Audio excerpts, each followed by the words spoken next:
Rating देख के मतलब दिल खुशी हो गया। काफी सारे लोग वेट कर रहे थे इस लाइव स्ट्रीम का, है ना। तो आज हम बात करेंगे जो आज आपका पेपर था केमिस्ट्री का प्री बोर्ड एग्जाम, इसके सॉल्यूशन के बारे में, और ये पार्ट 1 होगा। और आपको कल जब मैंने लाइव स्ट्रीम स्टार्ट किया था हमारे केमिस्ट्री के इंपॉर्टेंट रिएक्शन की, तब एक बात बोली थी कि बेटा जब आप एग्जाम देने जाओगे तो कल वाला वीडियो जरूर देख के जाना। काफी सारी रिएक्शन, मतलब मुझे बताते हुए बेहद खुशी हो रही है कि जो हमने रिएक्शन कल कवर किए थे उसमें बहुत सारी रिएक्शन आई है, और उसके पहले वाले वीडियो से भी रिएक्शन है, इवन ऑब्जेक्टिव भी बहुत सारे बने हुए हैं, है ना। और जो मेरे ऑफलाइन वाले बच्चे हैं उन वो तो बिल्कुल खुशी हो गए होंगे, क्योंकि जो मैंने उनको इंपॉर्टेंट क्वेश्चन दिए थे उनके बारे में बातचीत हुई थी, उससे भी काफी सारे क्वेश्चन बने हुए हैं ना।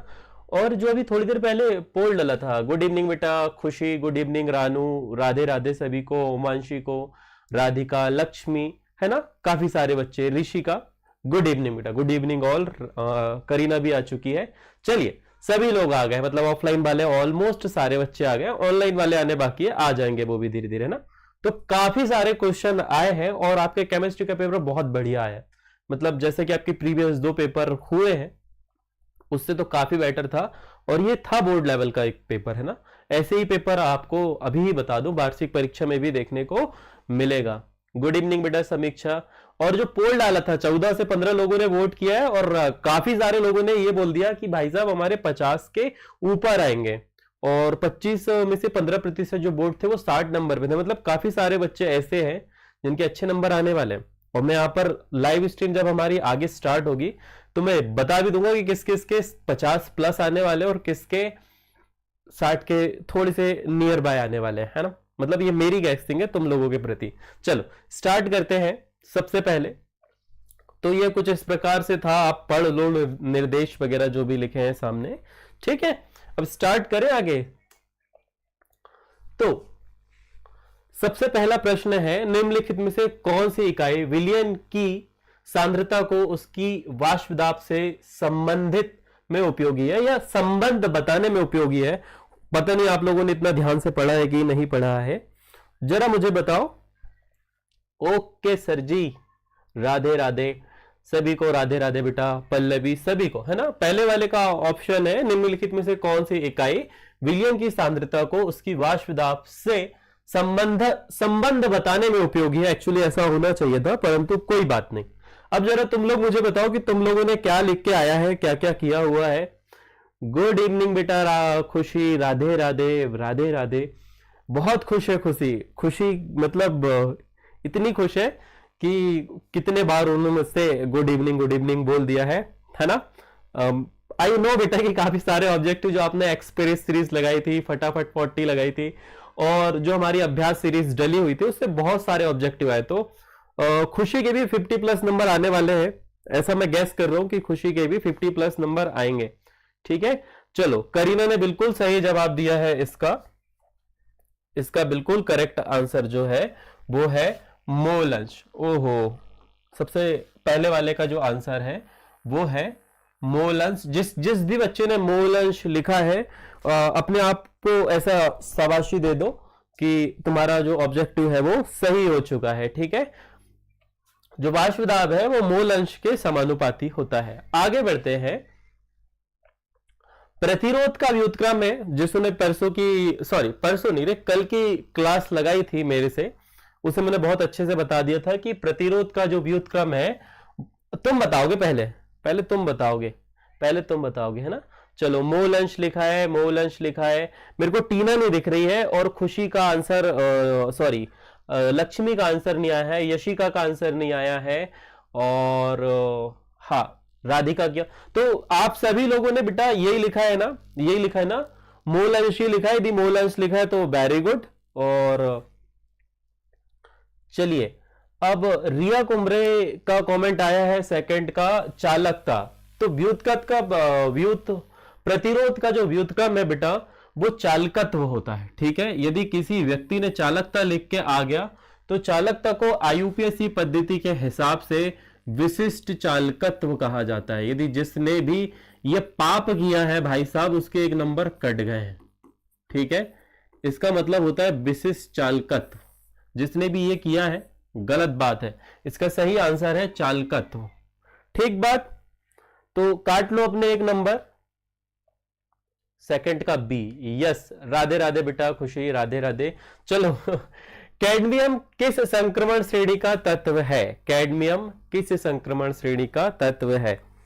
ठीक है, तो 6D का है, 5D का है, 4D का है या 3D का है? फटाफट से जरा बताओ, बिल्कुल कमेंट में देर मत करना।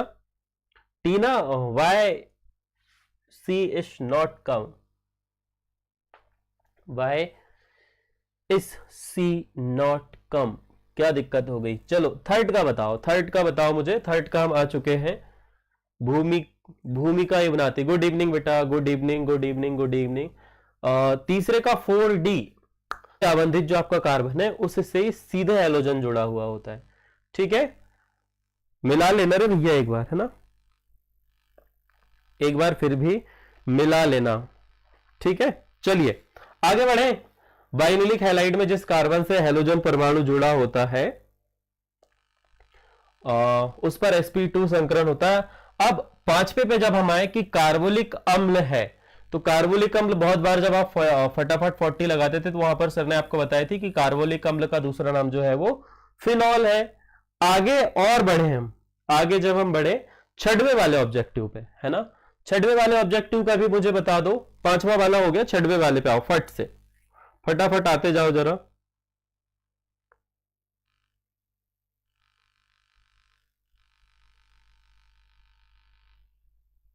Yes, I am pretty much sure बेटा, तीसरे का जो है कैडमियम, ये 5D ऑर्बिट में आता है। यदि आप इसका इलेक्ट्रॉनिक विन्यास लिखोगे 48 होता है। कितना होता है? 48 होता है कैडमियम का परमाणु क्रमांक। ठीक है, जब आप इसका इलेक्ट्रॉनिक विन्यास लिखोगे तो जो आपके इलेक्ट्रॉन है 3D डी कक्षक के, वो 5वीं कक्षा में चले जाते हैं। ठीक बात, तो उसका सही है 5D। एक ऑब्जेक्टिव गलत हुआ है मेरे सारे बच्चों का। अब आते हैं मैथिल कीटोन की पहचान निम्न में से किस परीक्षण से होती है?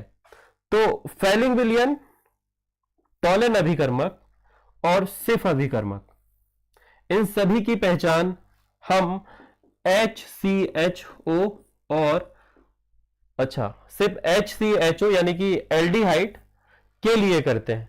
तो बचा क्या बेटा? आपने एक विधि पढ़ी है हेलोफॉर्म विधि। कौन सी विधि?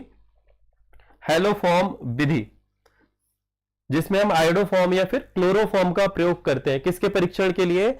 मैथिल कीटोन के परीक्षण के लिए। तो जिस भी व्यक्ति ने ये जहां जहां मैंने बताया आपको, first, second, third, fourth, fifth and six ऐसा किया है भाई साहब, तो उसको 6 में से 6 नंबर आएंगे। अब आप जरा मुझे बताओ कितने लोगों के 6 में से 6 नंबर मिल रहे हैं? फटाफट से, मैं देख रहा हूं यहां पर लाइव स्ट्रीम पर। चलो क्वालिटी लो कर ले। छठवे का सी, छठवे का सी लिखा है आप लोगों ने, वेरी गुड। छठवे का जो है सी। चलो फटाफट से एक बार आंसर मिला लो। 1 2 3 4 5 और ये 6। ठीक है, ऐसा जिस भी बच्चे ने किया है सही है। 6 के 6 किसके सही है जरा बताओ? 6 के 6 किसके सही है? ऐसे करके हाथ उठाओगे। 6 में से 6 कितने लोगों के सही है? हाथ हैंड रेस करेंगे फटाफट से। आज की क्लास थोड़ी सी लंबी करूंगा मैं, लंबी इसीलिए क्योंकि तुम लोगों से इंटरेक्ट भी तो करना है, तुम लोगों से बातचीत भी तो करनी है। अब जिसके 6 में से 6 पूरे सही हो गए उसके तो 50 प्लस आ ही जाएंगे। कितने लोगों ने ऐसा करा है?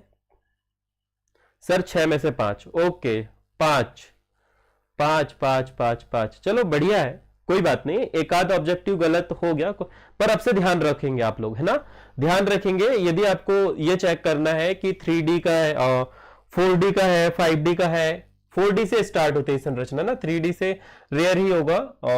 जो हमारे 3D से होगी 4D से होगी, तो आप एक बार वो चेक कर लेना, क्या बोलते हैं उसको, आपके आवर्त चेक कर लेना। ठीक बात, चलिए आगे बढ़े, अगले ऑब्जेक्टिव पे आते हैं। अगला ऑब्जेक्टिव देखो, अब फिल इन द ब्लैंक है हमारे, और ट्रू एंड फॉल्स है। ठीक है, तो ताप बढ़ाने पर किसी गैस की द्रव्यों में विलयता बढ़ती है या घटती है? फटाफट से आंसर करो। यह हेनरी के नियम से आया हुआ है आपको, तो बहुत ही सिंपल एग्जांपल हम लेते हैं। मैंने जब हम अभी रासायनिक बल गतिकी पढ़ रहे थे तब भी मैंने इस पर बात करी थी कि मान लो यहां पर पानी भरा हुआ है, यहां पर भी पानी भरा हुआ है, यह पानी जो है गर्म है, उबल रहा है, तो पानी खुद ही गैस के रूप में बाहर मुक्त होगा। तो क्या हम ऐसी स्थिति में इसमें बाहर से और गैस मिला सकते हैं? यह पहली सिचुएशन होगी। दूसरी, हम इस पानी को थोड़ा ठंडा कर रहे हैं, तो ठंडा करने से क्या होता है, अणु पास पास आ जाते हैं, तो क्या हम इसमें और अधिक मात्रा में गैस ऐड कर सकते हैं? दोनों सिचुएशन में बताओ। तो ताप बढ़ाने पर गैस की द्रव्यों में विलयता, यहां पर ये वाली स्थिति, दूसरी वाली स्थिति, आप जो है ताप बढ़ा रहे हो, तो क्या आप इसमें और अधिक गैस मिला सकते हो? इसकी विलयता बढ़ेगी या घटेगी? यस, यहां पर जो सही आंसर है वो है घटेगी। मैं लास्ट में सारे आंसर आपको एक तरफ से बताऊंगा। अब जब हम आगे आते हैं, यहां Cu2+ आयन है, ये कहीं से 2 इलेक्ट्रॉन ग्रहण करता है, 2 इलेक्ट्रॉन ग्रहण करता है और खुद भी सॉलिड बन जाता है। तो यहां पर जब हम इलेक्ट्रॉन ग्रहण करते हैं तो जरा उस अभिक्रिया का मुझे नाम बताओ। मैं चेक करना चाहता हूं कि यहां पर उस अभिक्रिया का नाम क्या है, फटाफट से। दूसरे वाले ऑब्जेक्टिव पे, दूसरे वाले फिल इन द ब्लैंक पे आ गए हैं हम। ठीक है, इस पे आपने बोला है बेटा घटती है, इस पे आपने क्या बोला है, घटती है। जिन भी लोगों ने बोला है घटती है, दिल थाम के बैठो, तुम्हारा आंसर सही है। अब आगे वाले पे करीना ने लिखा है कि ऐसी अभिक्रिया को हम अपचयन अभिक्रिया कहते हैं। वेरी गुड, जिसने भी अपचयन लिखा है उसका दूसरा वाला ऑब्जेक्टिव भी सही है। अब सांद्रता की इकाई, अपचयन अपचयन अपचयन, चलो 2 बच्चों ने, खुशी ने भी लिख दिया अपचयन, ऋषिका ने भी लिख दिया अपचयन, करीना ने भी लिख दिया अपचयन। 3 बच्चों का तो एटलीस्ट सही है, राधिका ने भी लिख दिया है अपचयन। 2 बच्चे तो नहीं आए, इनको लगता है कि शायद इनके पेपर टेंशन ज्यादा ले लिया इन लोगों ने, नाम नहीं लूंगा मैं, पर इन्हें टेंशन थोड़ी ज्यादा हो गई है। तीसरा बच्चा भी हमारा नहीं आया, हो सकता है इन लोगों ने मिला लिया होगा, हो सकता है भैया इन लोगों ने मिला लिया होगा। चलिए, कुमकुम ने बता दिया मुझे, एक्चुअली सांद्रता के सूत्र से ही हम निकाल सकते हैं। मैं बहुत बार बता चुका हूं कि ये जो होता है, सांद्रता के बारे में यदि बात करें तो ये होता है विलय के मोल बटे आयतन, और आयतन को हम लीटर में नापते हैं। तो मोल ऊपर रहेंगे और बटे में रहेगा लीटर। ठीक है, मोल प्रति लीटर, या आप चाहो तो मोल लीटर इनवर्स 1 भी लिख के आ सकते थे। ठीक है बात, ये वाली बात सही है, करीना ने बिल्कुल सही लिखा है इसका आंसर। अब यहां पर बात हो रही है Cr3+ में युग्मित इलेक्ट्रॉनों की संख्या कितनी है। तो सबसे पहले तो आपको Cr का परमाणु क्रमांक पता होना चाहिए कितना होता है। फिर जब आपको परमाणु क्रमांक पता होगा तो आपको परमाणु क्रमांक में क्या करना है, 3 इलेक्ट्रॉन बाहर निकाल देने हैं, और 3 इलेक्ट्रॉन बाहर निकाल के आप इलेक्ट्रॉनिक विन्यास लिखेंगे। तो आपके Cr का परमाणु क्रमांक होता है 24। कितना होता है बेटा, 24 नॉर्मल स्थिति में, परंतु यहां पर +3 आयन है, 3 इलेक्ट्रॉन निकाल दो, बचेंगे 21। अब इसके हिसाब से जरा इलेक्ट्रॉनिक विन्यास लिखो, कितने हैं, शायद 3। गुड इवनिंग बेटा, मेरे को बड़ी चिंता हो रही थी तुम्हारी, तुम कहां थी इतनी देर से। चलो, Cr का परमाणु क्रमांक होता है 24। पहले 24 के हिसाब से लिख के देख लो, 1s2 2s2 2p6 3s2 3p6 4s2, और आगे जाएं, यहां हो गए कितने हमारे 10, 20 हो गए। और आगे जब आप जाओगे तो यहां पर आएगा 2 4 6 8, सॉरी रे, 10 20, और यहां पर आएगा 4। ठीक है, इस प्रकार से कुछ इसका इलेक्ट्रॉनिक विन्यास होगा। लेट्स सी, कुछ ऐसा ही है क्या, कहीं है क्या हमारे पास में लिखा हुआ। ओके, अब एक कैच वाली बात है, यहां पर कैच वाली बात ऐसी है कि थोड़ा सा एक लोचा होगा, और वो लोचा ये है, ओहो, कि इसके 4s में एक इलेक्ट्रॉन होता है, इसके 4s में एक इलेक्ट्रॉन होता है, और जो d है उस पर पूरे के पूरे 5 इलेक्ट्रॉन होते हैं। कितने इलेक्ट्रॉन होते हैं बेटा? 5 इलेक्ट्रॉन होते हैं। ठीक है, तो आपको यह बताना है कि इससे यदि आप 3 इलेक्ट्रॉन निकाल लो, कितने इलेक्ट्रॉन निकाल लो? 3 इलेक्ट्रॉन निकाल लो। तो यहां पर कुछ इस प्रकार की स्थिति है,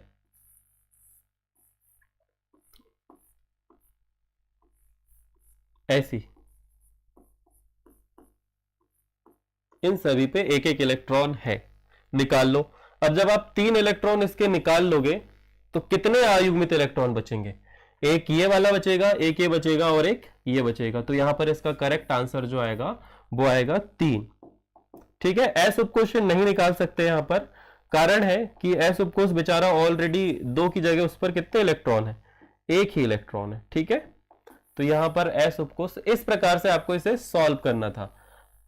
प्लस आयन का मतलब है कि उससे इलेक्ट्रॉन निकले हैं। अब यहां पर RX है, इसकी अभिक्रिया आप सोडियम आयोडाइड से करवा रहे हो, ध्यान से सुनना। ये आगे आई हुई है, ये रिएक्शन जो है आगे रिपीट हुई है भाई साहब। ये वाली रिएक्शन आपको लास्ट में एक जगह पे आगे रिपीट हुई है। ठीक है, तो इस अभिक्रिया का नाम जो है वो फिनकेलस्टाइन अभिक्रिया है। क्या नाम है बेटा? फिनकेलस्टाइन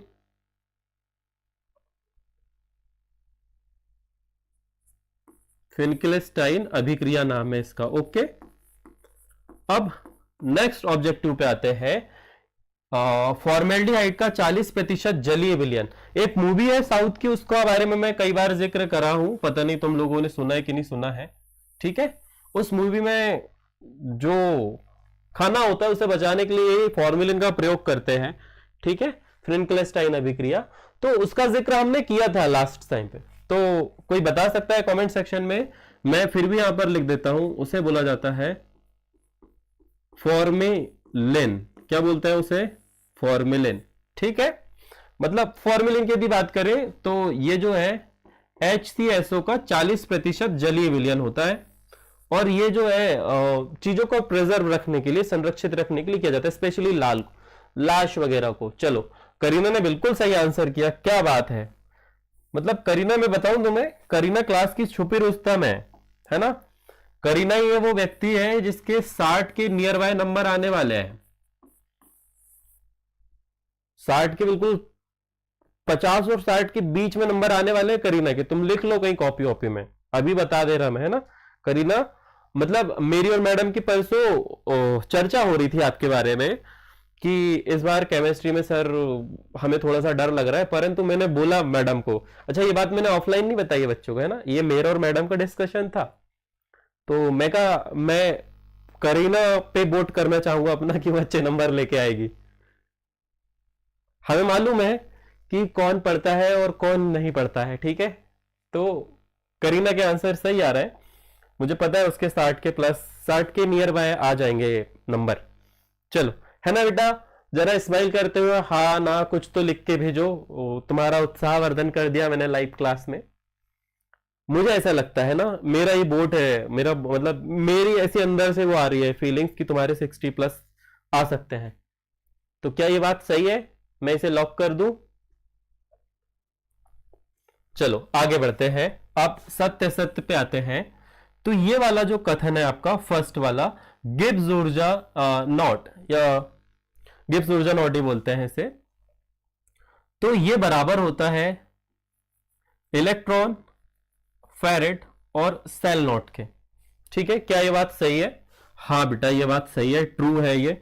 अच्छा, इधर पे तो ऑलरेडी ट्रू लिखा है, ये Mn प्लस की एंथैल्पी Cr से कम होती है। वेरी गुड, ये बात सही है, ये एनसीईआरटी के बिल्कुल बीच की लाइन है। ठीक है, बीच से इनने लिया हुआ है। यस सर जी, या ये सर जी लिख रही, क्या बोल रहे हो आप? यस सर जी, हाँ सही बात है। देखो, चलिए आगे बढ़ते हैं। ये जो है वैद्युत अपघटनी सेल में रासायनिक अभिक्रिया करने हेतु विभव का बाह्य स्रोत प्रयुक्त नहीं किया जाता। वो जो इलेक्ट्रोप्लेटिंग वाला वीडियो एक दिन आपको दिखाया था मैंने, तो क्या उस इलेक्ट्रोप्लेटिंग यानी वैद्युत अपघटन करने के लिए हमें बैटरी की आवश्यकता नहीं थी, बाह्य विभव की आवश्यकता नहीं थी? क्या थी ना बेटा? थी। तो ये वाला जो कथन है ये बोल रहा है कि नहीं होती है, तो ये वाला जो कथन है आपका वो होगा फॉल्स। चलो लेट्स सी, मैं एक बार क्लियर कर रहा हूं सभी का, आप लोग एक बार फिर से आंसर चेक करेंगे और फटाफट से जरा मुझे बताएंगे। ये देखो, पहले वाले का आंसर जो है कहां पे आया भैया, टी, ये कहीं पे नहीं आया। पहले में घटती, दूसरा में अपचयन, तीसरा में मोल लीटर, तो चौथे में 3, पांचवें में फिनक्लेस्टाइन अभिक्रिया, छठवें में फॉर्मेलिन, सातवें का टी सही जवाब, आठवें पे एफ, और अगला वाला जो हमारा अगला है उस पर सत्यवाद, सत्य कथन। अब आगे देखो ये ऐसा है क्या। चलो नेक्स्ट पे आते हैं, नेक्स्ट ऑब्जेक्टिव पे हमारे आते हैं। ये बोल रहा है कल की ऑब्जेक्टिव से लाइन आई है, ग्रेवियल थैलेमाइड संश्लेषण में एरोमेटिक एमीन बनाई जा सकती है। बिल्कुल गलत बात है। इस अभिक्रिया का उपयोग सिर्फ प्राथमिक एमीन के संश्लेषण के लिए किया जाता है। ये बहुत बार आ चुका है, तो ध्यान रखना, अगली बार हो सकता है ये कुछ इस प्रकार से आए कि ग्रेवियल थैलेमाइड संश्लेषण से सिर्फ या फिर खाली स्थान बनाए जा सकते हैं। तो वहां पर लिखना प्राथमिक एमीन। जिन्होंने फटाफट एक्सप्रेस सीरीज लगाई होगी वहां पर ये ऑब्जेक्टिव मैंने डाला हुआ था, ठीक है, तो इससे आपको पता चल जाएगा। कुमकुम ने क्या लिख के मैसेज डिलीट कर दिया, हाँ सही बात है, मैंने देख लिया था बेटा, मैंने देख लिया था तुम्हारा कमेंट, ठीक है। अब जितने बच्चों ने लाइक नहीं किया है जरा फटाफट से लाइक कर दो, इतने कम लाइक पे कैसे काम चलेगा यार। वैसे चला तो लूंगा मैं काम, परंतु अच्छा नहीं लगता ना। अब हाँ भैया, जो भी बच्चे ऑफलाइन वाले हैं बिल्कुल एकदम रेगुलर हो जाओ, है ना, तुम्हें रेगुलर होना पड़ेगा। अब जो कंटेंट ऑफलाइन में आने वाला है, जो कंटेंट ऑफलाइन में रेगुलरली आने वाला है वो बहुत भयंकर होने वाला है ना। वो ये समझ लो कि परीक्षा में जो आ सकता है पूर्ण रूप से गारंटी वाला कंटेंट होता है। चलो जरा कहां चले गए तुम लोग। चलो टीना ने 3 लिखा था, बाकी सारे बच्चों ने कमेंट क्यों नहीं कर रहे, क्या दिक्कत हो गई, कमेंट रुक गए बिल्कुल, मेरे पास फ्रीज हो गए, एक के भी कमेंट नहीं आए। तो इसका जो है वो है एफ। आगे बढ़ते हुए हम, सुक्रोज अल्फा डी ग्लूकोज व बीटा डी फ्रक्टोज से बना होता है। क्या ये बात सही है? क्या ग्लूकोज जो है वो अल्फा डी ग्लूकोज तथा बीटा डी फ्रक्टोज से बना होता है? फटाफट से जरा मुझे बताओ। ग्लूकोज जो है अल्फा डी फ्रक्टो, हमारा सुक्रोज जो है वो अल्फा डी ग्लूकोज और बीटा डी फ्रक्टोज से बना होता है। क्या ये बात सही है? मैंने आपको यही बताया है। यदि हाँ, यस सर, वेरी गुड, सही बात है, ये इसी से बना हुआ होता है, टी है इसका। और अगला है, प्रोटीन में भौतिक या रासायनिक परिवर्तन करने पर वे अपनी जैविक सक्रियता खो देते हैं और इसे ही प्रोटीन का विकृतीकरण कहा जाता है। जिस प्रकार से अंडे को उबालने पर वह अपनी मूल अवस्था को त्याग देता है, ठीक एक और उदाहरण इसका आप बोल सकते हो कि दूध जब फटता है और उससे दही बनता है तो उससे भी वो अपनी जो सक्रियता है वो खो देता है। तो ये वाला पॉइंट भी जो है वो आपका सही है। चलो अभी जरा आखिरी में मुझे बताना कितने नंबर सही आने वाले हैं। वेरी गुड, 5वां सही, 6वां काफी सारे बच्चों ने लिखा है, प्रेजेंट प्रेजेंट प्रेजेंट, ओके। चलो नेक्स्ट में आते हैं एमएन। कई बार ऑब्जेक्टिव एक्सप्रेस सीरीज में हम बता चुके कि एमएन की ऑक्सीकरण अवस्था +7 की है, और ऑफलाइन में भी मैं तुम्हें बहुत बार चिल्ला के बता दूं कि ये ऑब्जेक्टिव जो है आवर्स जो हमारा 4th डी संक्रमण श्रेणी है उससे यदि कुछ पूछा जा सकता है तो वो एमएन की ऑक्सीकरण संख्या ही पूछी जा सकती। तो तुम तो नींद में भी ये वाला ऑप्शन सही कर दोगे। उसके बाद में मैं आना चाहूंगा ये वाले पे, तीसरे वाले पे मैं बताऊंगा कि इसकी आकृति जो होती है वो पिरामिडी होती है ना। ऐसा किसने किया है? जितने भी क्या होगा 2 नंबर तुम्हारे पक गए। फिर ग्लूकोज की तुमको बहुत अच्छी टेबल बनाई है मैंने, है ना। चलो पहले का इन्होंने मुझे बताया दा है सर, अब दूसरे का भी बता दो बेटा, दूसरे का भी बता दो। दूसरे का ये जो है यहां पर पोटेशियम, इस संकुल पर जो ऑक्सीकरण संख्या है वो +2 की है, ठीक है। तीसरे का भी बता दो फटाफट से, दूसरे का +2, दूसरे का +2। तीसरे का बच्चे बोल रहे हैं सर आप ही चले जाओ, बिल्कुल वेरी गुड। ग्लूकोज जो है वो एल्डोहेक्सोज है ना, एल्डोहेक्सोज, और फ्रक्टोज जो है वो आपका कीटोहेक्सोज है। तो भाई साहब ऐसा जिसने किया, बहुत ही मतलब क्या ही बोलूं, तुम्हारे सामने बहुत तुच्छ सही जोड़ी थी ये। कैसी सही जोड़ी थी? बहुत ही तुच्छ सही जोड़ी, है ना। 4 का एल्डिहाइड। चलो 5 नंबर मिले। कितने बच्चों के 5 नंबर है जरा फटाफट से बताओ मुझे। ऐसे करके हैंड रेस करने, सर हमारे 5 नंबर है, या सर 5 नंबर 5 नंबर 5 नंबर, ऐसे करके कमेंट करो जरा। मैं देखना चाहता हूं कितने बच्चों के 5 नंबर आ चुके हैं। फटाफट से 5 नंबर 5 नंबर कमेंट करो तो मैं देखते रहूंगा, आगे भी हम बढ़ते हैं। अब मैं आ रहा हूं एक वाक्य में उत्तर, परंतु जब तक आपको लिखना है कि सर हमारे 5 नंबर है, हमारे 5 नंबर है, हमारे 5 नंबर तो पक गए, ठीक है, ऐसे करके लिख के बताओगे। चलो आगे आते हैं। 1 किलोग्राम विलायक में उपस्थित विलय के मोलों की संख्या मोललता कहलाती है। बहुत बार बता चुके हैं सर। अब जिनने मोलरता लिख के आया होगा उसका तो हो गया बंठा डार। सेल स्थिरांक की इकाई आप m1 m की घात माइनस इनवर्स लिख सकते हैं या फिर cm इनवर्स 1 लिख सकते हैं। टीना ने लिखा 5, खुशी ने लिखा 5, लक्ष्मी ने लिखा 5, राधिका ने लिखा 5, ऋषिका ने लिखा 5, खुशी ने लिखा 5 और करीना ने लिखा 5। 5 नंबर हमारे, चलो बढ़िया, मेरे भी 5 नंबर आए, मैंने भी वैसे ही सॉल्व करा, ठीक है। अब आते हैं अगले पे, मतलब 1 2 3 4 5 6 7 8, मतलब 8 से 10 लोगों के नंबर, जितने लोग लाइव स्ट्रीम पे जुड़े हैं सभी के पीएनएसटी वाले भाग गए। चलो अब यहां पर इसका आंसर तो आप पहले ही देख रहे हो कि आप यदि इन दोनों को जोड़ दो तो यही अभिक्रिया की कोटि होती है। बस इतना ही करना था। आप चाहते तो इन दोनों को साथ में लिख के एक्स और वाई का योग कर देते, आप लिख देते कि 4 घातांकों का योग ही इस इनकी अभिक्रिया की कोटि है। अब ये थोड़ा सा डिफिकल्ट है, ये वाला थोड़ा सा डिफिकल्ट है, तो निम्नलिखित को प्राथमिक, द्वितीयक एवं तृतीयक अल्कोहल में वर्गीकृत कीजिए, ठीक है। तो यदि ये तुम्हें नहीं दिख रहा होगा तो ये वाला जो है प्राथमिक अल्कोहल है, ये वाला जो है ये द्वितीयक अल्कोहल है और ये वाला जो है ये तृतीयक अल्कोहल है। ऐसा जिस भी बच्चे ने किया है उसके 1 नंबर तो आ गए, ठीक है। यशी का लाइव स्ट्रीम पे नहीं आई है, पता नहीं क्या हो गया, परंतु लिख दो उसका नाम, वो बच्ची के भी नंबर अच्छे आ सकते हैं। जिस हिसाब से मैडम की उसकी बात हुई, वो बच्ची भी बोल रही कि उसका पेपर अच्छा गया है, वो भी 50 के एवब जाएगी, ठीक है। तो अब जरा 50 के पास वाले बच्चों के नाम लिख दो मैं कि किसके 50 के नियर बाय आ सकते हैं मेरी नजरों में। 1, फिर 2, 3, 4, खुशी ऑनलाइन वाली बच्ची है। ऋषिका जिससे आपसे आंसर कर रही है, ऋषिका के भी 50 के नियर बाय आ सकते हैं।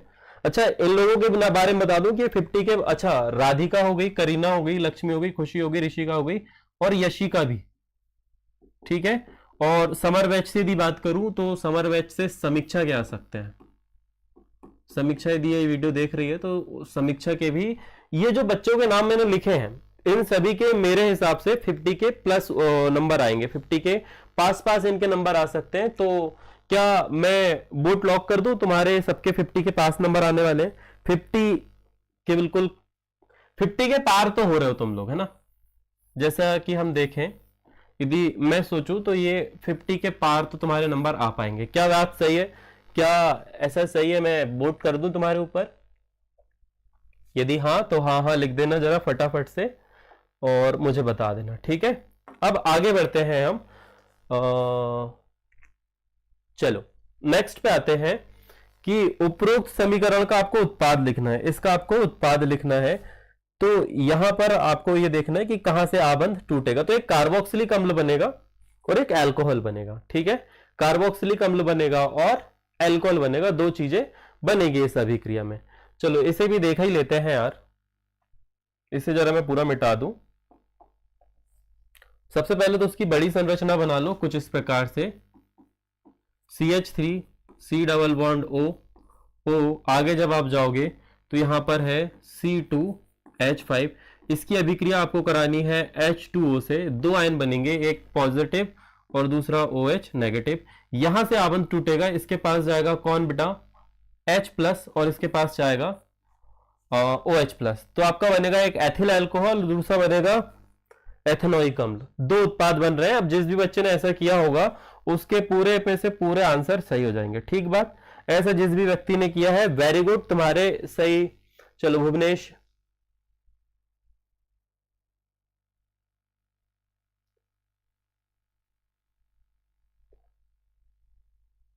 ओके बेटा। मैंने बोला ना कि हो सकता है एक बार क्रॉस चेक कर लेना, ठीक है। ठीक है भुवनेश, वो 4D पे है, मतलब बच्चों के पूरे 6 में से 6 हैं, चलो भुवनेश ने क्रॉस चेक कर लिया है। एक्चुअली मैंने जहां से फैक्ट चेक किया था वहां पर 5D आ रहा था, इस वजह से मैंने 5D बताया। और ठीक है, यदि वैसा है तो सारे बच्चों के 6 में से 6। भुवनेश जो है वो यूपी बोर्ड से है। चलो अब आगे आते हैं हम हमारे अगले ऑब्जेक्टिव पे। नेक्स्ट, ओहो मैंने गलत बटन दबा दिया है, ये वाली बटन दबाना था इधर से। ये देखो, ये हमारी सही जोड़ी चल रही है।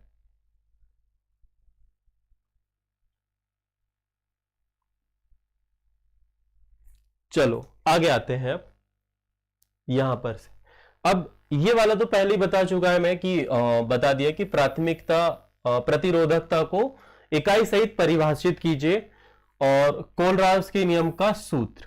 तो इन दोनों की थ्योरी देख लो कुछ इस प्रकार से। आपको सबसे पहले प्रतिरोधकता की परिभाषा बतानी थी वैद्युत अपघट्य विलयनों के लिए। फिजिक्स में थोड़ी अलग है और विलयन वाले चैप्टर से अलग है। ठीक है भुवनेश, कोई बात नहीं।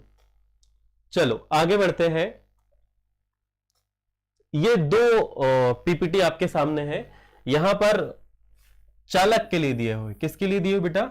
चालक के लिए। परंतु हम विलयन चैप्टर पढ़ रहे थे तो हमें वैद्युत अपघट्य के लिए लिखना था। ये भी लिख दोगे तो कोई बात नहीं।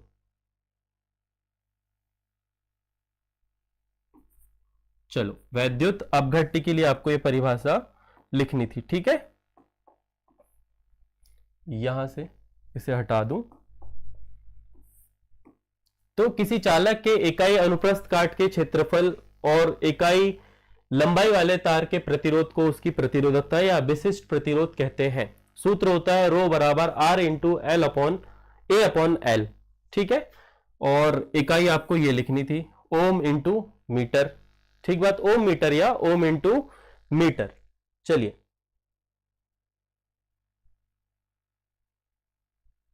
हाँ बेटा ठीक है, ओके। अब है कोलराउस का नियम। बड़ा ही सिंपल नियम है। इस नियम के अनुसार किसी वैद्युत अपघट्य की अनंत तनुता पर मोलर चालकता उसके सभी धन आयन और ऋण आयनों के व्यक्तिगत मोलर चालकताओं के योग के बराबर होती है। और ये रहा सूत्र, लैम्डा एम बराबर होता है ऋण आयन की चालकता प्लस धन आयन की चालकता, मोलर चालकता। ओके, नहीं तो फिर मेरे को भुवनेश बोलेगा सर आपने गलत बोल दिया।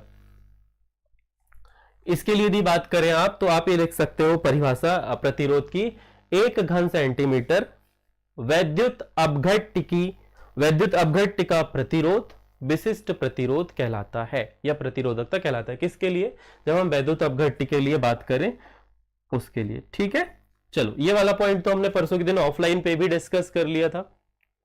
गुड इवनिंग बेटा डॉली, कैसे लेट हो गए हो आप। चलो आगे बढ़ते हैं। डी ब्लॉक के तत्व को संक्रमण तत्व क्यों कहते हैं, और उसके नीचे वाले दो प्रश्न हैं कि Zn, Cd और Hg को सामान्यतः संक्रमण तत्व क्यों नहीं माना जाता। तो सबसे बड़ी कंडीशन डी ब्लॉक के तत्व होने के लिए कि डी कक्षा को थोड़ा सा अपूर्ण भरित होना चाहिए, और ये जो है ये पूर्ण रूप से भरे होते हैं। डी कक्षक में पूरे के पूरे 10 के 10 इलेक्ट्रॉन आ जाते हैं, ठीक है। इस कारण से यही एक रीजन है जिस कारण से इनको प्रॉपरली संक्रमण तत्व नहीं माना जाता। तो इनकी भी थ्योरी देख ही लो तुम लोग, है ना। दोनों की थ्योरी कुछ इसी प्रकार से है। वे तत्व जिनके परमाणु या साधारण आयन के डी कक्षक आंशिक रूप से भरे यानी कि इनकम्प्लीट डी ऑर्बिटल होते हैं संक्रमण तत्व कहलाते हैं। तथा आप आगे भी लिख सकते हो ये एस और पी ब्लॉक के तत्वों के बीच स्थित होते हैं और उनके गुणों के बीच एक सेतु का कार्य करते हैं, इसीलिए इन्हें संक्रमण तत्व कहते हैं। एक और लाइन आप चाहो तो ऐड कर सकते हो, ये परिवर्ती संयोजकता प्रदर्शित करते हैं, इस कारण से भी इन्हें संक्रमण तत्व कहा जाता है। इस प्रकार से सभी व्यक्ति अपने अपने हिसाब से अपनी अलग अलग परिभाषा लिख सकते हैं। ओके, नेक्स्ट पे आते हैं। Zn, Cd और Hg को संक्रमण तत्व क्यों नहीं माना जाता। तो यहां पर यही बात हुई है कि इनके कक्षक जो है पूर्ण रूप से भरित होते हैं, इस वजह से इन्हें संक्रमण तत्व नहीं माना जाता। बस यही एक इकलौता रीजन है, ठीक है। संक्रमण तत्व होने के लिए डी कक्षक जो है वो आंशिक रूप से भरा होना चाहिए, ये पूर्ण रूप से भरे होते हैं। नेक्स्ट है संक्रमण तत्व उनके यौगिक रंगीन होते हैं क्यों। दोनों का प्रश्न बस थोड़ा सा ही आपको बैलेंस चेंज करना था, बाकी दोनों का आंसर एक जैसे ही आएगा। इस पे आप लिख सकते हो संक्रमण तत्व संकुल यौगिकों का निर्माण करते हैं क्योंकि इनकी जो संयोजकता होती है वो परिवर्तनशील होती है, इस कारण से ये एक से अधिक स्पीसीज के साथ जोड़कर संकुल यौगिकों का निर्माण करते हैं। ये होगी दूसरी वाली की परिभाषा और पहले वाली के आपके सामने लिखी है। संक्रमण तत्वों में डी इलेक्ट्रॉन पाए जाते हैं। जब इन पर दृश्य प्रकाश पड़ता है तो यह इलेक्ट्रॉन ऊर्जा अवशोषित कर निम्न ऊर्जा वाले डी कक्षकों से उच्च ऊर्जा वाले डी कक्षकों में चले जाते हैं। ठीक है, जो शेष बचा हुआ प्रकाश है वह हमें रंगीन दिखाया था। ये थ्योरी में भी मैं आपको ऑफलाइन लिखवा चुका हूं काफी अच्छे से। और जब हम डी उपसह संयोजन रसायन वापस से इसका मेरा प्लान है कि इसका वन शॉट आएगा, यदि वन शॉट नहीं आया तो 3 लेक्चर में हम इसे कवर करेंगे। ठीक है, उस पर मैं आपको एक बार और बता दूंगा कि क्यों ऐसा होता है। अब यहां पर हमारे पास में मुझे पूरा डायग्राम बनाना पड़ेगा कि डी ऑर्बिटल है, यहां से कहीं प्रकाश आएगा तो ये निम्न ऊर्जा वाले उच्च ऊर्जा स्तरों पे चले जाएंगे। तो वापस यहां पर जब ये वापस इसी कक्षा में आते हैं या फिर इन पर दृश्य प्रकाश पड़ता है तो वो अलग अलग प्रकार के तरंग दैर्घ्यों से गुजरता है, या उनकी जो तरंग दैर्घ्य है वो अलग अलग नैनोमीटर की होती है, जिस कारण से उनका कलर अलग अलग प्रकार का या वो रंगीन संकुल बनाते हैं। ठीक है, तो ये थोड़ा सा बड़ा चर्चा का विषय है, इतनी छोटी क्लास में ये नहीं हो पाएगा। अभी सिर्फ हमें सॉल्यूशन की बात करना है। निम्नलिखित उप सहसंयोजन यौगिकों के आईयूपीएसी नाम आपको देने थे। तो यहां पर सबसे पहले देखो, इसका नाम ये लिखा हुआ है, ये पोटेशियम हेक्सासाइनाइडोफेरेट। ये भी जिसने लिखा होगा 1 नंबर के लिए ऑलवेज आता है। दूसरा वाला जो है वो है हेक्साएमीन कोबाल्ट, और रोमन अंकों में ऑक्सीकरण संख्या 3 और क्लोराइड। इसकी संरचना हम बनाए तो ये होगा, सबसे पहले आता है गुरु कोष्ठक, फिर आएगा हमारा क्रोमियम, फिर ब्रैकेट के अंदर आपका क्या है, EN है बेटा, क्या है EN। तो यहां पर शॉर्ट पे लिख दोगे EN, यहां लगा दोगे 3 ब्रैकेट क्लोज, बाहर कर दोगे Cl3। तो ये इसका सूत्र होगा। पोटेशियम साइनाइडो निकेल, इसकी भी बात करें तो शुरू में जाएगा K, आगे जब आप जाओगे तो Ni आएगा, आगे हम जाएंगे तो आपको कितने बेटा 3 साइनाइडो ये मिल जाएंगे, गुरु कोष्ठक क्लोज, और यहां पर आप लगा देंगे 2। ठीक है, सॉरी 3 ही लगाओ यहां पे। इस प्रकार से ये वाला भी आपका सॉल्व हो जाएगा। तीनों आपको कुछ इस प्रकार से सॉल्व करने थे। ओके, अब जिस भी व्यक्ति ने ऐसा किया है उसके सारे आंसर हो जाएंगे सही। आगे बढ़ते हैं अगले ऑब्जेक्टिव पे। अगला ऑब्जेक्टिव जो है वो हमारा चैप्टर नंबर क्या बोलते हैं, हमारा कार्बोक्सिलिक अम्ल वाले चैप्टर से है, मतलब चैप्टर नंबर 8 एल्डिहाइड कीटोन और कार्बोक्सिलिक अम्ल। तो जब आप इसकी अभिक्रिया, कल ये रिएक्शन में ला चुका हूं, इसकी अभिक्रिया जब आप कराएंगे तो यहां बनेगा CH3COCl, मतलब अम्ल क्लोराइड, या जिसे आप एसिल क्लोराइड बोलते हैं। ठीक है, इसकी अभिक्रिया वापस से आप किसके साथ पे कराओगे बेटा, H2 के साथ में, PDBSO4। इस अभिक्रिया को रोजनमुंड अभिक्रिया कहते हैं, कल ही बात होगी थी हमारी। कौन सी अभिक्रिया कहते हैं, रोजनमुंड। तो ये वापस से परिवर्तित हो जाएगा CH3CHO, मतलब ये बन जाएगा एसिटाल्डिहाइड यानी कि एथेनल। ठीक है, हाँ बेटा सॉरी यार 4 आएगा यहां पे, मैंने ट्राई देख लिया रे, गलती हो गई मेरे से। यहां पर जो है टेट्रा का मतलब 4 होता है, मैंने ट्राई लगा दिया, सॉरी 4 आएगा, 4 आएगा, और सामने आपके 4 पोटेशियम लगेंगे। ठीक, चलो आगे बढ़ते हैं। ये वाली रिएक्शन पे आ गए हम। अब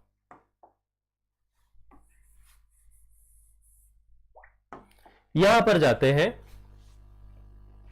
अच्छा, ये यहां पर पूरा लिखा हुआ है। अच्छा, इसके अथवा में एक और प्रश्न था 10वें में, केनिजारो अभिक्रिया। ये भी कल हमारी कवर हो चुकी है कि यहां पर असमान अनुपात पे आपको अपचयन और ऑक्सीकरण अभिक्रिया दोनों देखने को मिलती है।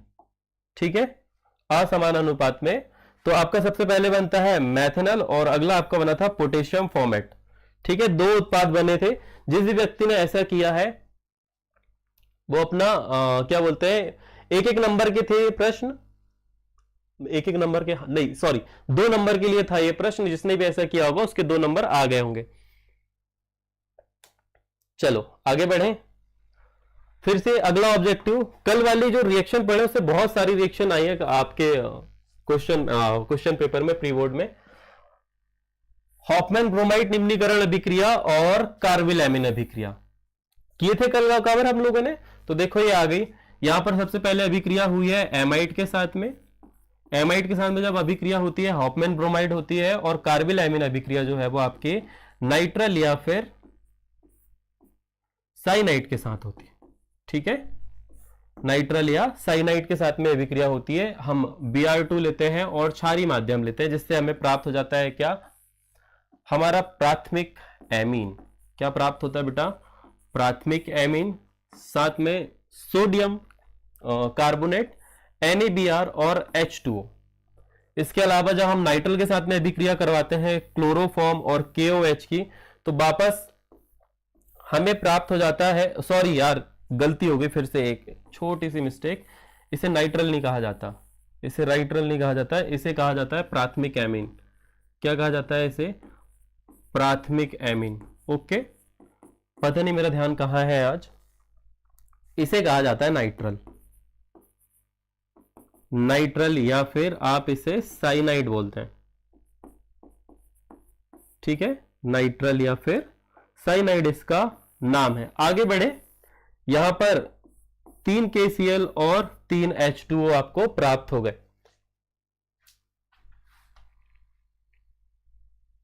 हाँ बेटा, अब तुमने पढ़ लिया है भुवनेश, तुम पढ़ के क्लियर कर चुके हो, इस वजह से तुम्हें ऐसा लगता है। अब तुमने ऑर्गेनिक पढ़ी है, कुछ बच्चों की ऑर्गेनिक अच्छी होती है, कुछ बच्चों की फिजिकल अच्छी होती है, कुछ बच्चों की इनऑर्गेनिक होती है। अब तुमने बताया तुम्हारे 96% है, so you are a topper, तुम्हें सब कुछ पता है बेटा। एल्किल आइसोसाइनेट, सही बात है, परंतु उसे नाइट्रल के नाम से भी जाना जाता है, मुख्य रूप से हम उसे नाइट्रल के नाम से भी जाना जाते हैं। चलो अब आगे आते हैं, 2 अभिक्रिया थी हमारे पास में, युग्मन अभिक्रिया और दूसरा गार्डरमान कॉक अभिक्रिया। तो युग्मन अभिक्रिया जो है उसमें आपके डायजोनियम समूह का संयोजन हो जाता है। देखो यहां पर Cl और H जो है वो HCl के रूप में बाहर हो जाते हैं, और ये आपके पी हाइड्रो ऑक्सी एजोवेंजिन जो वो जुड़ जाते हैं।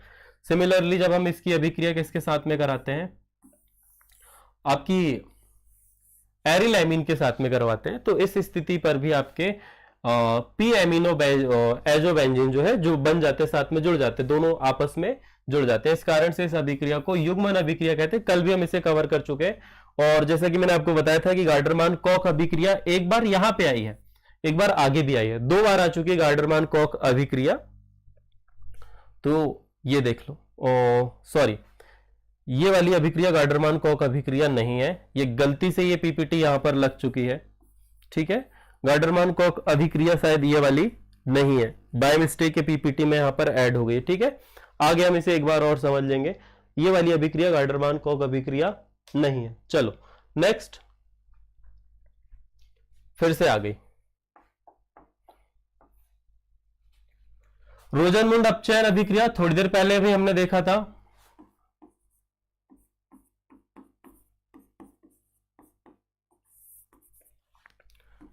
यहां पर आपका H2 होता है, PD BaSO4, जब हम आगे बढ़ते हैं तो वही आपको RCHO प्राप्त होगा। तो ये एक अभिक्रिया ये हो गई।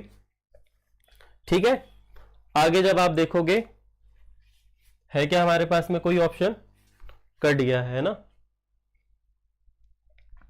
आगे बढ़ते हैं, नेक्स्ट अभिक्रिया पे आते हैं। नेक्स्ट, अच्छा क्वेश्चन ही चेंज हो गया यार, बी कार्बोक्सिलन अभिक्रिया पे आते हैं। तो ये है RCOOH, इसकी अभिक्रिया करवाई जाती है सबसे पहले 2Na के साथ में, तो ये बना लेता है RCONA। ठीक है, इसे बोला जाता है कार्बोक्सिलिक अम्ल का सोडियम लवण। क्या कहते हैं बेटा इसे, कार्बोक्सिलिक अम्ल का सोडियम लवण। जब इसकी अभिक्रिया हम वापस से सोडा लाइम और कैल्शियम ऑक्साइड के साथ में करवाते हैं, तो ये जो है ये जो समूह है ये टूट जाता है और यहां पर बनता है Na2CO3 साथ में R-H, जिसे आप हाइड्रोकार्बन के नाम से जानते हैं। ठीक है, जिस भी व्यक्ति ने ऐसा किया होगा उसके नंबर आ जाएंगे। अब आते हैं हेल्फोर्ड जेलेस्की अभिक्रिया। ठीक है, हेल्फोर्ड जेलेस्की की अभिक्रिया भी आपके कार्बोक्सिलिक अम्ल में होने वाली अभिक्रिया है। चलो इसे जरा छोटा कर दूं, मैं इसे जरा छोटा कर दूं। यहां पर हम आएंगे, यहां COOH, इसकी अभिक्रिया हम Cl2 के साथ में करवाते हैं, तो यहां पर से प्रतिस्थापन होता है और यहां पर आपका Cl समूह जुड़ जाता है। इसी अभिक्रिया को हेल्फोर्ड जेलेस्की अभिक्रिया कहा जाता है। ठीक है, इस प्रकार से आपको ये सारी रिएक्शन करनी थी। अब मैं जरा आगे वाली रिएक्शन पे आता हूं, तब तक आप जरा कमेंट करके मुझे बताएंगे क्या आपने ऐसा ही करा है, क्या आपने ऐसा ही इन अभिक्रियाओं को किया हुआ है। यदि हाँ तो वेरी गुड, नहीं किया तो फिर दिक्कत है, फिर हमें देखना पड़ेगा बेटा। चलिए जी, अब मैं नेक्स्ट अभिक्रिया पे एक बार फिर से आऊंगा।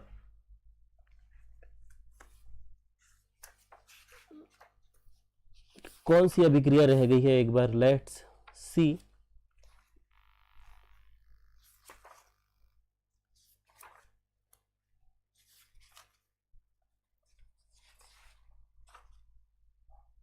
चलो फ्रीडल क्राफ्ट अभिक्रिया आने वाली है इसके बाद में, फ्रीडल क्राफ्ट अभिक्रिया पे अपन बात करेंगे इसके बाद। ठीक है,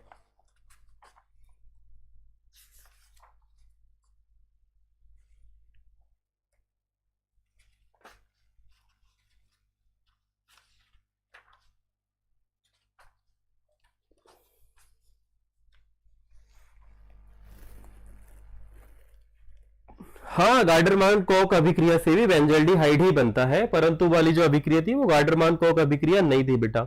मुझे ऐसा लगता है कि वो गार्डरमान कॉक अभिक्रिया नहीं थी, दूसरी अभिक्रिया, या फिर मैं कंफ्यूज हो गया हूं। चलो एक बार देख लेता हूं गार्डरमान कॉक अभिक्रिया कहां चली गई, दिख ही नहीं रही है।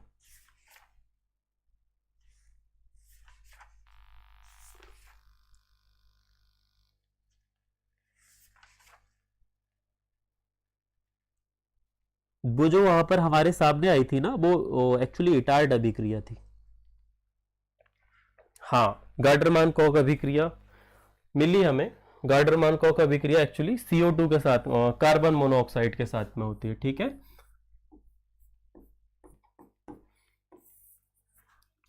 कुछ इस प्रकार से ये है गार्डरमान कॉक अभिक्रिया। वो जो अभिक्रिया थी ना वो इटार्ड अभिक्रिया थी, इस वजह से हमें डाउट हुआ कि कहीं ना कहीं मिस्टेक है।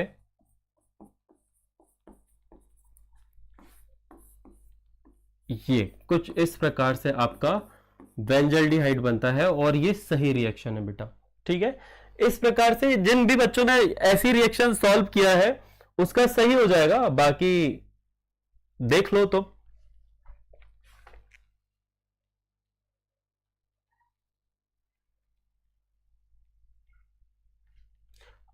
काफी सारे जो रिएक्शन है बेटा, वो जिस भी बच्चे ने कल वाला वीडियो देखा है, यदि भुवनेश ने तो कल पूरा वीडियो अटेंड किया हुआ है, ये आज इनके प्री बोर्ड परीक्षा में आए हुए क्वेश्चन थे, तो जिस भी बच्चे ने कल वाला वीडियो देखा है काफी सारी चीजें आ चुकी है।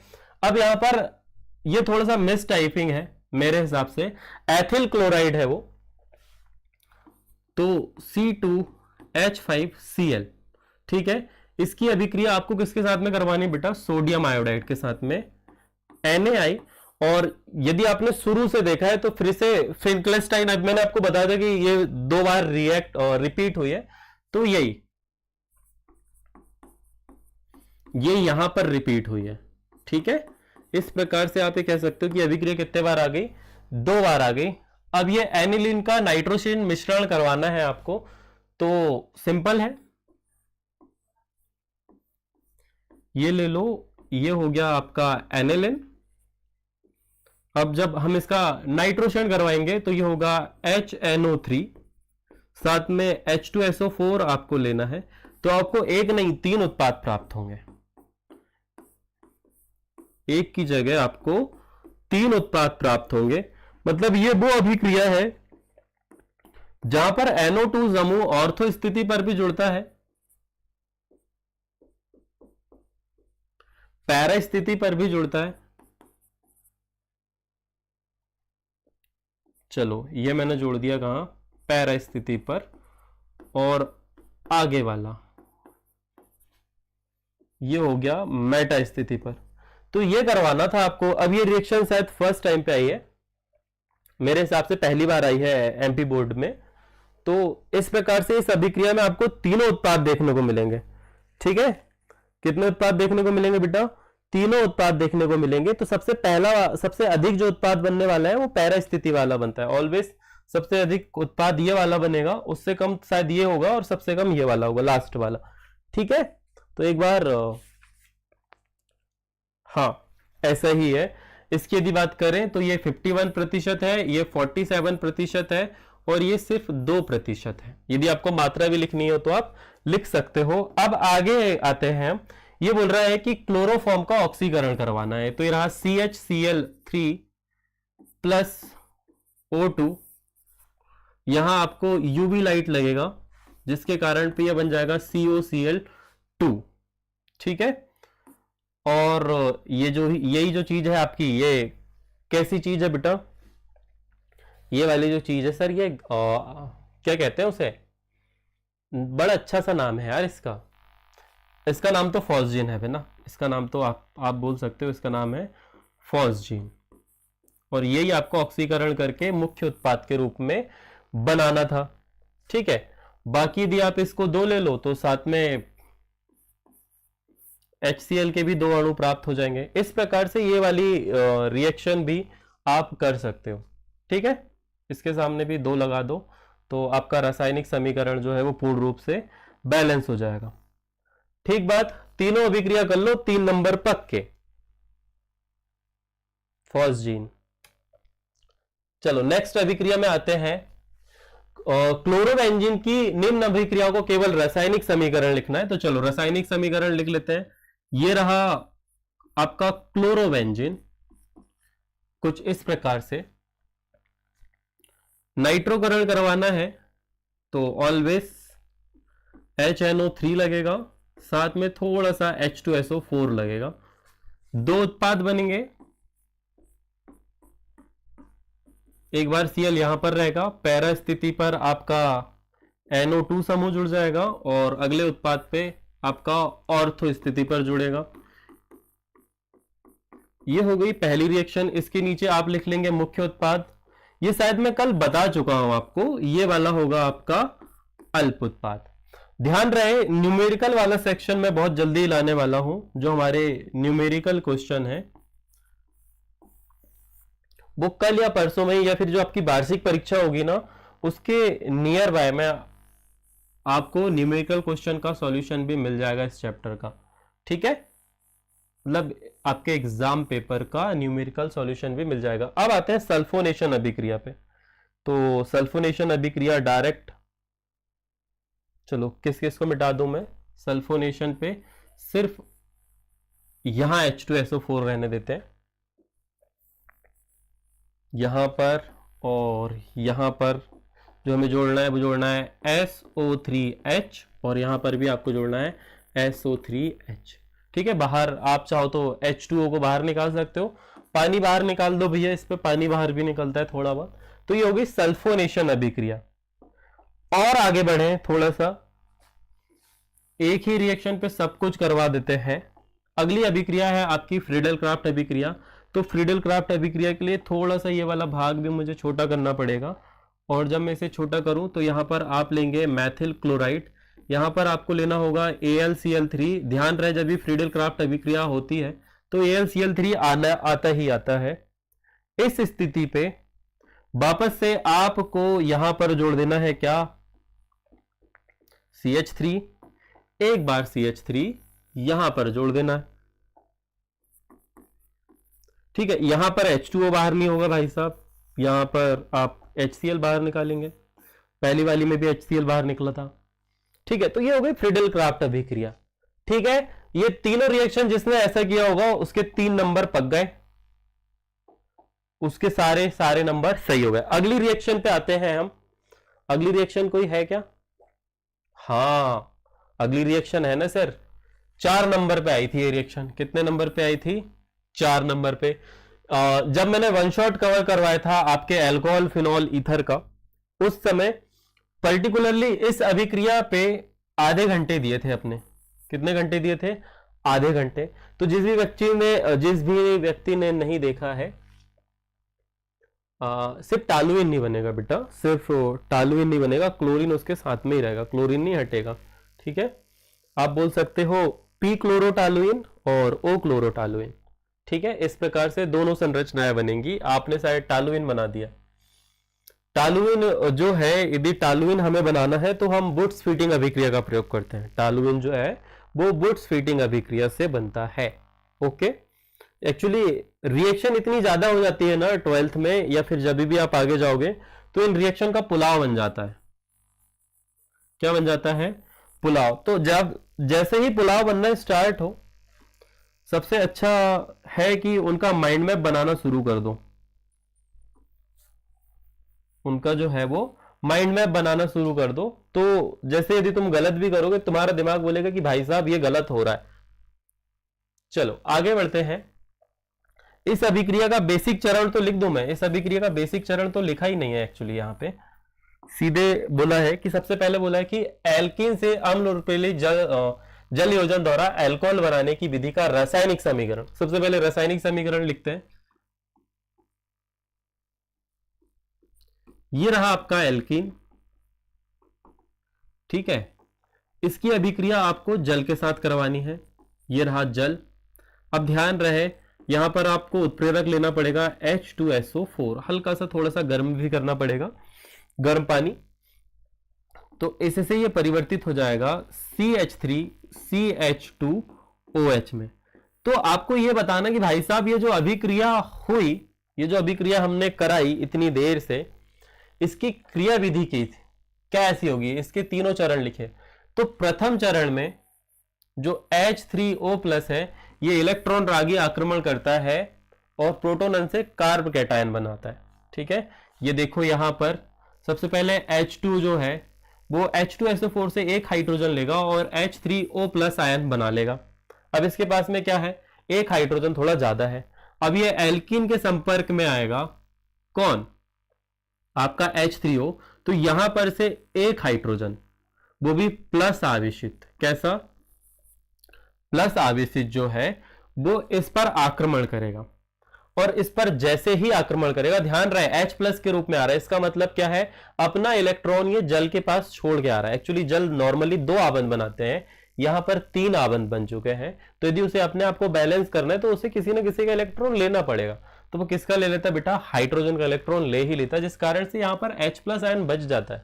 अब ये H+ आयन बेचारा घूमते रहेगा, किसके पास जाएगा? ये जाएगा एल्कीन के पास में, हमारे एथीन के अणु के पास में। तो एथीन के अणु के पास में यहां पर आप ध्यान से देखोगे एक पाई आबंध है। पाई आबंध टूटेगा और नॉर्मली कार्बन में इलेक्ट्रॉनों का संचालन होता है। तो ये कार्बन जो है, इस कार्बन से बोलेगा भाई साहब आप अपना इलेक्ट्रॉन दे दो। जैसे ही इलेक्ट्रॉन देगा, एक कार्बन पर माइनस चार्ज उत्पन्न होगा, एक कार्बन पर प्लस चार्ज उत्पन्न होगा। माइनस इसलिए बोल रहे हैं क्योंकि इसके पास में एक इलेक्ट्रॉन थोड़ा ज्यादा हो जाएगा। तो ज्यादा इलेक्ट्रॉन के पास में ये हाइड्रोजन आके जुड़ गया। यहां पर भी H लगा दो, यहां पर भी H लगा दो। अब कंटिन्यू एक तो स्टेबल हो गया, एक पर धन आवेश आ गया, है ना? एक पर धन आवेश आ गया। अब धन आवेशित चीजों पर जल को बहुत जल्दी दया आ जाती है। ठीक है, अब ये धन आवेशित जो चीज है, जैसे ही ऐसा बना, ये जो है यही वाली संरचना आपको बोला इसी को बोलते हैं हम क्या? Carb cation. जब कार्बन पर धन आयन आ जाता है तो उस संरचना को कार्ब कैटायन बोला जाता है। ठीक है,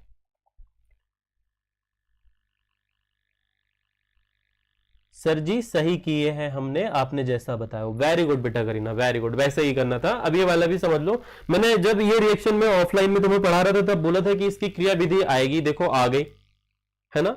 4 नंबर पे आनी थी। क्रिया विधि भी पूछी जाती है, तो मैं एक बात बता दूं, क्रिया विधि भी पूछी जाती है। दूसरा अभिक्रिया का अभिक्रियाशीलता क्रम। तो अभी यहां पर मैं जिस हिसाब से नोट कर पा रहा हूं, एक ही प्रश्न आया था, उसमें आपको जो क्षार वाले माध्यम थे, मैंने एक्चुअली एक प्रश्न नहीं लिया है, मुझे देखना पड़ेगा कौन सा वाला, देखता हूं ना, एक बार देख ही लेता हूं। काफी सारे लोग तो चले गए, परंतु जो आगे देखेंगे उनके लिए सहूलियत हो जाएगी। एक प्रश्न यहां पर आया था कि निम्नलिखित को क्षारीय प्रबलता के बढ़ते क्रम में लिखिए। सी फेनिल है, मैथिल है, और फिर कुछ ऐसे समूह है हमारे पास में, तो हम देखेंगे कि कौन अधिक क्षारीय है। ठीक है, तो इसको भी समझते हैं अभी थोड़ी देर बाद, चलो, या फिर अगले वीडियो में। तो यहां पर आपका बचा हुआ है कार्बोकेटायन। अब ये ऑक्सीजन फिर से इस कार्बन के पास में जाएगा और जुड़ जाएगा। फिर से ऑक्सीजन क्या करेगा, एक दो तीन तीन आवन बना लेगा। फिर इस पर कौन सा आवेश आ जाएगा बेटा, फिर से पॉजिटिव आयन आ जाएगा। तो पॉजिटिव आयन को बैलेंस करने के लिए फिर से ये जो H है फिर से चला जाएगा दूसरे पानी के अणु के पास में, और आपको मिल जाएगा अल्कोहल, और फिर से H3O+ आयन। तो ये अभिक्रिया कंटिन्यू चलते रहेगी जब तक कि एकाध जो आपका अणु पूर्ण रूप से बन न जाए। और ये H+ आपको कौन दे रहा है पता है, ये दे रहा है। इसका काम ही है जल को H3O में परिवर्तित करना। चलो अब आगे आते हैं अगली रिएक्शन पे, हालांकि मैं पहले भी इसे समझा चुका हूं। ठीक बात, देखो ध्यान से। सबसे पहले बात करते हैं पिक्रिक अम्ल की। फिनॉल से आरंभ करके निम्नलिखित को कैसे प्राप्त करते हैं। तो ये रहा आपका फिनॉल OH। आगे आपको इसकी अभिक्रिया करवानी है सांद्र HNO3 के साथ में। जैसे ही आप सांद्र HNO3 के साथ में अभिक्रिया करवाएंगे, आपके दोनों ऑर्थो समूह पर NO2 समूह जुड़ जाएगा, और पैरा स्थिति पर भी NO2 समूह जुड़ जाएगा। जिसने ऐसा किया है उसके एक नंबर पर गए। पहली रिएक्शन ऐसी होगी। दूसरी रिएक्शन पे आते हैं। दूसरी रिएक्शन फिर से फिनॉल के साथ ही है। अब मैं फिनॉल नहीं मिटाऊंगा। ये रहा आपका OH समूह। यहां पर जब आप इसकी अभिक्रिया कराएंगे तो डायरेक्ट Br2 के 3Br2 के साथ में करवा दीजिए। तो यहां पर आपका OH जुड़ा रहेगा, यहां पर Br आ जाएगा, यहां पर भी Br आ जाएगा, यहां पर भी Br आ जाएगा। बाहर आप चाहो तो HBr को निकाल सकते हो और सामने 3 लगा सकते हो। ये वाली रिएक्शन कुछ इस प्रकार से होगी। ठीक है, आगे वाली रिएक्शन भी देख लो। आगे हमें किसके साथ क्या बनाना है बेटा, बेंजीन बनाना है। तो यहां पर इसकी अभिक्रिया जिंक चूड़ के साथ में करवा दो। जिंक के साथ में जैसे ही कराओगे सभी जगह से आबंध टूट जाएंगे और ये बेंजीन में परिवर्तित हो जाएगा। अब बात करते हैं सैलिसैल्सिडिहाइड। तो सैलिसैल्सिडिहाइड जो है उसे करवाने के लिए हमें इससे करने में मजा आया सर। हाँ, ऐसे करने में मजा आया सर। ठीक है, अब लास्ट वाली रिएक्शन जो रह गई, लास्ट वाली जो रिएक्शन है वो एक्चुअली राइमर टीमर अभिक्रिया है। कौन सी अभिक्रिया है, ये वाली जो है, ये जो है राइमर टीमर अभिक्रिया है। क्या है, राइमर टीमर अभिक्रिया। ठीक है, अब इसमें फिनॉल के साथ में अभिक्रिया डायरेक्ट नहीं होती। फिनॉल के साथ में अभिक्रिया डायरेक्ट नहीं होगी, तो हमें पहले फिनॉल को ना फिनो ऑक्साइड आयन में परिवर्तित करना होगा। फिनो ऑक्साइड आयन में परिवर्तित करना होगा। तो इसके लिए हम इसकी अभिक्रिया तो धातु के साथ में करवाएंगे या फिर क्षारीय माध्यम के साथ में करवाएंगे। ठीक है, और साथ में हम इसकी अभिक्रिया क्लोरोफॉर्म के साथ भी करवाएंगे। ये देखो, ये रही पूरी अभिक्रिया, ये रही आपके साथ में पूरी अभिक्रिया। ये OH समूह है, यहां पर CHCl3 क्लोरोफॉर्म और तनु NaOH के साथ में करवाएंगे। तो ये फिनो ऑक्साइड आयन बन गया। साथ में आपका जो क्लोरोफॉर्म वाला समूह है वो ऑर्थो स्थिति पर जुड़ गया। वापस से जब NaOH की संख्या बढ़ाएंगे तो ये एक मध्यवर्ती उत्पाद बनाएगा और अम्लन द्वारा ये वापस से सैलिसैल्सिडिहाइड द्वारा सैलिसैल्सिहाइड में परिवर्तित हो जाएगा, और इस अभिक्रिया को हम कहते हैं राइमर टीमर अभिक्रिया। जिस भी बच्चे ने ऐसा किया है उसके सभी सवाल सही हो गए। ठीक है, 2 4 6 ट्राई नाइट्रोफिनॉल। चलिए, है ना, ये हो गया है सॉल्व सारे क्या बोलते हैं ऑर्गेनिक केमिस्ट्री वाला पार्ट तो पूर्ण रूप से हो गया बेटा खत्म। अब जो बचा है न्यूमेरिकल वाला पार्ट है, कुछ थ्योरेटिकल प्रश्न है। तो थ्योरेटिकल वाले तो हम 2 नंबर वाले पूर्ण रूप से कवर कर चुके हैं, काफी सारी चीजें आ चुकी थी। ठीक है, एक वाला जो डाउट था वो भुवनेश ने आके ठीक कर दिया कि सर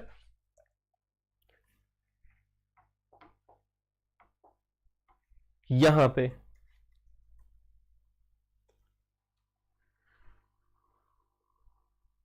ये वाला पार्ट जो है कि इसका सभी ने 4D किया है, जिसने 4D किया है वो सही है। ठीक है, चलो आगे बढ़े, परंतु फिर भी एक बार फैक्ट चेक कर लेना, मुझे थोड़ा सा डाउट है। चलो ध्यान रखोगे अपना, जल्दी ही नेक्स्ट वाली क्लास में अपन मिलेंगे बहुत जल्दी ही। ठीक है, तो उसमें न्यूमेरिकल और कल से जो हमारा चैप्टर रहेगा चैप्टर 3, उसके कुछ लाइव सेशन में कवर करते हैं, कुछ ऑफलाइन भी कवर करेंगे, मतलब वो ऑफलाइन में भी होगा, ऐसा मेरा डिस्कशन हुआ है मैडम के साथ में। हाँ ठीक है,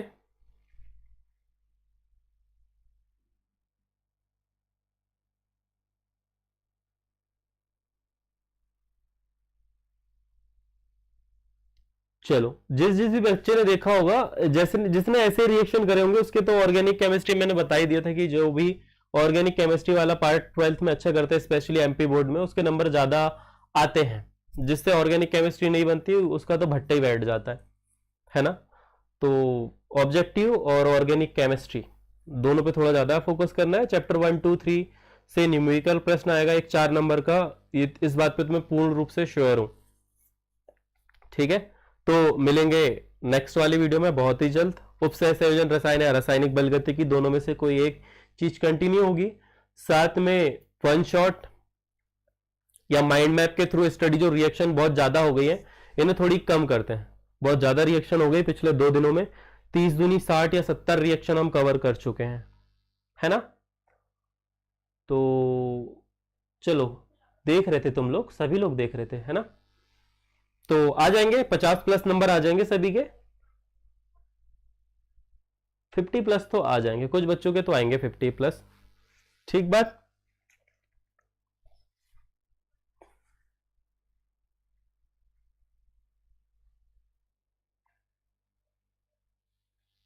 चलो कुछ न्यूमेरिकल प्रश्न है, जैसे कि प्रश्न क्रमांक 17 जो है, हिमांक के अवनमन की सहायता से किसी अवाष्पशील बेदय पदार्थ का अणुभार की गणना कीजिए। और इसके नीचे वाला है 45 ग्राम एथिलीन ग्लाइकोल और 60 ग्राम जल में विलय करने पर हिमांक का अवनमन और हिमांक की गणना कीजिए। ये 2 प्रश्न। पराशरण दाब ये तो तुम्हें कॉपी में करवा चुका हूं मैं। और इसके नीचे वाला ये जो 2 प्रश्न आपको दिए हुए हैं ये हम सॉल्व करेंगे अभिक्रिया की आणविकता और अभिक्रिया की कोटि में रासायनिक बलगति वाले चैप्टर में करवा चुका हूं। इसके नीचे वाला भी मैं करवा चुका हूं, तो ये दोनों नहीं करवाने वाला। अभिक्रिया का वेग और वेग स्थिरांक में अंतर, इसके लिए भी रासायनिक बलगतिकी वाला लेक्चर देख लेना। जितना पार्ट रासायनिक बलगतिकी का हमारा हुआ है उससे आ चुका है। इसके नीचे वाला प्रश्न भी मैं तुम्हें सॉल्व करने के लिए दे चुका था, कब, जब हम उस दिन पढ़ रहे थे तीसरे या चौथे लेक्चर में। ये दोनों ऑब्जेक्टिव जो यहां पर आए हैं ये भी सॉल्व करने के लिए आपको दे चुका था। तो ऑलमोस्ट जितनी भी चीजें हमने पढ़ी हैं काफी सारी चीजें आई हुई हैं। ठीक है, तो ऑनलाइन के साथ साथ ऑफलाइन भी आपको पढ़ाई करनी है। मिले अगले वीडियो में, ध्यान रखिएगा अपना। ठीक है, राधे राधे।